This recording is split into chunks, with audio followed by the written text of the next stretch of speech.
simultaneous equation. Now, that is something that, not that we don't know how to do, but because we have to be extremely meticulous, because it's very easy to make a mistake with them.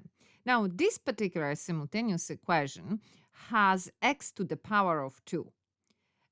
So how do we solve it? Now, the way they are presented to us is fantastic. How come? Because I have y equal, and then I have y equal. So both of those expression means y, isn't it? So I can say y is equal y. That's true. So that means 3x to the power of 2 minus 32x plus 54 is the same as 2x plus 14. And then I don't have letter y. I've eliminated it because that's the idea of simultaneous equation. I need to, first step is to eliminate one of the two letters. Okay, what do we do now? When in your calculation you have a letter that is taken to the power of 2 like we do have here, what do we think about minus b formula? So in order to have minus b formula, I need to have everything on one side of the equation.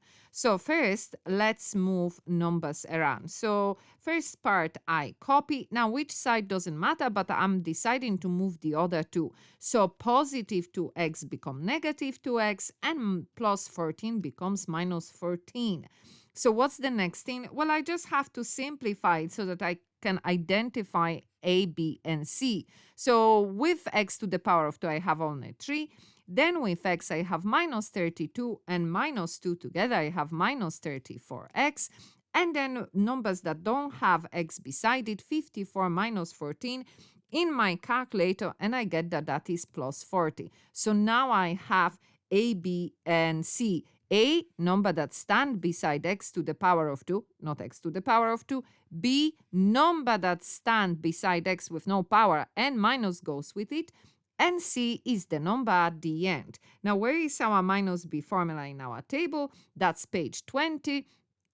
That's the formula. There we write down the formula, and the next thing we're going to replace those letters with numbers from our particular equation. So that means minus, the b value is minus 34. Don't get caught up with the minus here. Plus minus, because we are doing two versions. Again, b, which is again minus 34. Now, one thing that we have to remember here when we are putting that in the calculator is to make sure that minus 34 is in bracket. And then a, which is 3, and then c, which is 40. That is under the square root, and everything is divided by 2 multiplied by the value of a, which is 3. Now, make sure when you are putting that in the calculator, you are starting with a fraction line. So we put one version, and we get the value of x being 10. And then we put the second version, one with plus, one with minus, and we get that x is 4 over 3. How do we find the value of x, of y? Well, we can solve into any equation that has y, but obviously that second one is really simple, so that's what I'm going to use. So when x is 10, y will equal what? 2 multiplied by 10 plus 14. And then the second one will be y equals 2 multiply instead of x, 4 over 3 plus 14. And we put all of that in the calculator, we press equal, and we get one value 34, and the second value, again, all of that in the calculator, and we get 50 over 3.